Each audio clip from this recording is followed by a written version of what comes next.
الحمد لله رب العالمين والصلاة والسلام على أشرف الأنبياء والمرسلين أما بعد وعن أبي أمامة رضي الله عنه قال قال رسول الله صلى الله عليه وسلم أفضل الصدقات ظل فسطاط في سبيل الله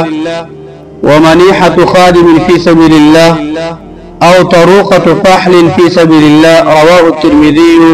وقال حديث حسن صحيح. كتاب رياض الصالحين 223 نمبر باب شروع باب فوارد دی کی چی وجوبیت د جهاد او داغه فضیلت. په دې باب کې 23 نمبر حدیث دی. ابو امامه رضی الله عنه روایت تداوی چې رسول الله صلی الله علیه وسلم فرمایي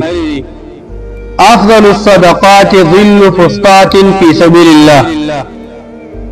بهترین د صدقون دا صدقه ده چې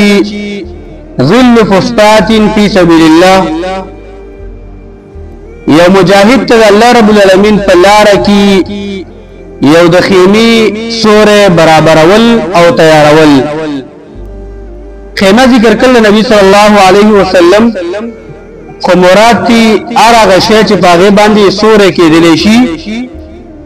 نو دا مجاهد ته برابرول او مهیا کول دا بهترین صدقه ده. د الله پیغمبر فرمای ومنیحة خادم فی سبیل الله او بل د بهترین صدقونه دا ده چې یو تحفه مجاهد ته د الله په لار کې یو خادم ورکول. یو مجاهد ته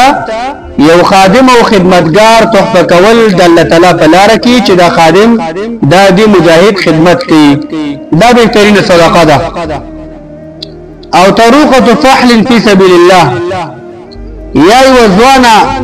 اوخه مجاهد ته د الله په لار کې ورکول چې دا واخلا او دا ستاره لپاره سورلی ده. طریقه فحل طریقه اغه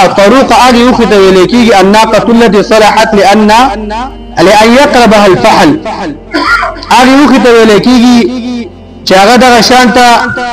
هغه نروخته تقریبا داغه منګو تاسو ته ویل کېږي چې بلار بدلو ته یا تیرېدلو ته نږدې شوی چې هغه ځواني ته رسیدلی او داغه عمر د 3 کال نه کم وي. داس یوخه مجاهد ته ورکول د الله په لار کې چې هغه ور باندې سورلی کوي نو دا بهترین صدقه ده. الله پیغمبر فرمایي دې حدیث کې اوله فائدہ ده چې بهترین صدقه په صدقو کې هغه صدقه ده چې د الله تعالی په لار کې دغه شان د جهاد کې مصرف او هغه دغه شان د ولګيږي ځکه چې د جهاد نشي ولاره چې دغه منفعت هغه متعدد هغه دغه شان د متعدد نور خلکو ته دغه فائدہ دا رسیږي مؤمنان مسلمانانو ته. بل فائدہ به کې دا ده چې د دې حدیث نه دا معلومیږي چې مؤمنان مسلمانانو باندې دا تعاون او مرسته لازم ده چې هغه مؤمنان مسلمانان چې جهاد کې د الله په لار کې چې هغه لپاره تجهیز وکړي هغه لپاره تیاری وکړي ځکه چې هغه د هغه لار کې وتی چې هغه د الله تعالی د کلمې د چتوالي لار ده. مؤمنان له دا واجب دي لازم دي چې مجاهدین لپاره څه وکړي هغه د مال ولګي چې هغه تیاری دور باندې کېدل شي. 30 نمبر حديث وعن انس رضي الله عنه ان فتى من اسلم قال انس نمان روایت رضی الله عنه ان فتى من اسلم یقینا یوزان د اسلم د قبیلین راغی او ویلا د الله پیغمبر ته یا رسول الله اے د الله پیغمبره انی اريد الغزو وليس معي ما اتجهز به. یقینا د غوالم چې غزا وکم د الله په لار کې jihad وکم او د ما سره د څه نشته چې باغې معنی تیارې وکما او jihad ته بزلارسم ترلی سامان مال خرچا دا سرنه چې jihad ته بلارسم او غوالم کله اراده مې چې jihad وکم او غزا وکم د کافرانو سره. قال الله پیغمبر تول ایت فلانا فانه قد كان تجهز فمرض. الله پیغمبر ته ویل پلاکی سړی ته ورشه صحابي ته ورشه یقینا اغي تیارې کړو د جهاد لپاره خو هغه مریض شو او د جهاد نه پاتې شو جهاد نشیدل فاتاه ردا ځوان صحابي دا دغه صحابي ته ورغه چې هغه مریض شو هغه تلاړو فقال هغه ته ویل ان رسول الله صلی الله علیه وسلم يقرئك السلام یقین د الله پیغمبر ته منی سلام وی چې زما سلام پلان کی دوره سو د الله پیغمبر ته سلام راوړی ويقول د الله پیغمبر وای اعطني الذي تجهزت به کما تا هغه شی زراکا چې پاګې باندې تا تیارې کړې jihad د پاره ته مری شوی داګې نه هغه اسباب ما تراګه چې دا به jihad ته تیارې کړې دي دا ګورنر د پوس نه کوي سم د سوای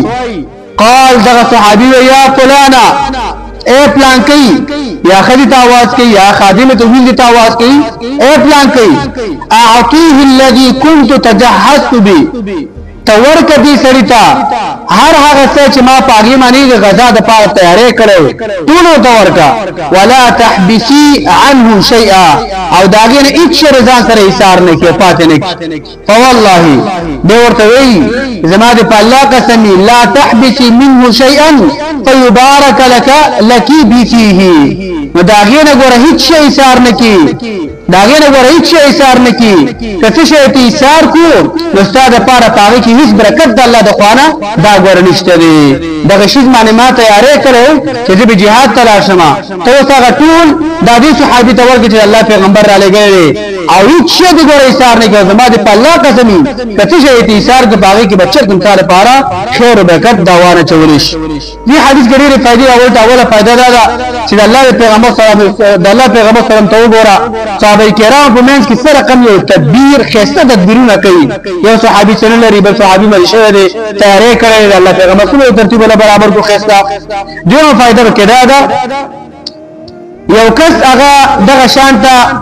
هغه مال تیار کړی چې نیک عمل هغه ور باندې وکړي مالی تیار کړی پیسې تیار کړې دي یا اسباب تیار کړی چې هغه څوکي هغه باندې شانته یو نیک عمل کی خدا کمزوري ور باندې رااله مرګ ور باندې راغی یو شی هغه معنی واقع شو چې دا په دغه اسباب باندې په دغه پیسو باندې هغه نیک عمل تر سره کی نو دې دا پکار دی چې دغه مال او دغه اسباب په هغه څه باندې ورګي او هغه چاته ورګي چې دغه عمل هغه کوي دغه نیک عمل څه کوي هغه دغه شانته کوي نو دغه څه لپاره به څه کیږي الله تعالی به دغه شانته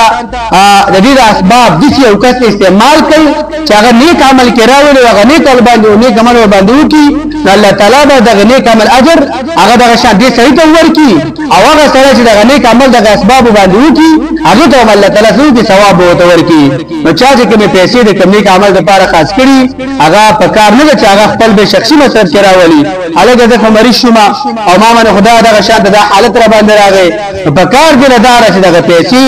داسې او چاته ورکی چې دغه نیک عمل هغه باندې کول شي او بل فائدہ وکړه دا چې صحابه کرامو د ژوندۍ ته وګوره چې څومره زر د رب العالمین او د الله تعالی